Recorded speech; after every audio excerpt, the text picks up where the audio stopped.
no one has gone before. Al Gore's back. He just put out his new anti-global warming documentary. It's called An Inconvenient Sequel. Like in his previous film, An Inconvenient Truth, Gore warns about imminent planetary catastrophe if everybody doesn't start using less energy and throwing off less carbon. We've got some inconvenient truths of our own. A new paper points out that Gore's personal home in Nashville, Tennessee, consumes 21 times as much electricity as a typical American home. Can that be true? We weren't sure, so we asked Drew Johnson to come. He's a senior fellow at the National Center for Public Policy Research. He wrote that paper, and he joins us now. Drew, it's hard to believe that someone who cares as deeply about the fate of the Earth as Al Gore does could personally own a home that burns that much electricity. How can that be? Well, it makes you wonder if he actually believes what he's saying. I mean, this is a guy who has not only this home that burns more electricity in 1 year than the average American burns in their home in 21 years, but he also has 2 other homes on top of it.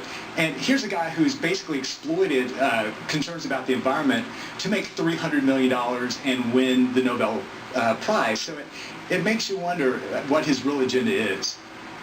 You know, I remember in the 80s we were all upset when a series of televangelists got into sex scandals. They were in the pulpit telling you not to do X, Y, or Z, and then they got caught doing it.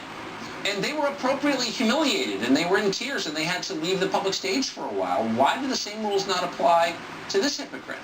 I wonder the same thing, because just like a Jimmy Swaggart who had to distance himself from Christians, environmentalists should be the most furious. We on the right, the libertarians, the conservatives, we can sit and make fun of this guy, but the people who he represents, and basically he is a religious prophet for the religion of environmentalism, and he doesn't walk the walk. I mean, he expects people to, walk to work, ride their bike to work, hang their clothes out on a line rather than using a dryer. And this is a guy who won't take the steps in his own life to reduce his own energy consumption. And so much his energy consumption is 34 times the average American. So we're talking about... It's hard to believe. It's unbelievable, yeah. A liberal friend of mine had dinner with him a couple of years ago, and he literally talked about global warming during the meal, and then he got into an SUV and went out to Dulles Airport and flew private back home. And my friend was like a sincere environmentalist, was like, really? How can you do that? But I guess he's a false prophet.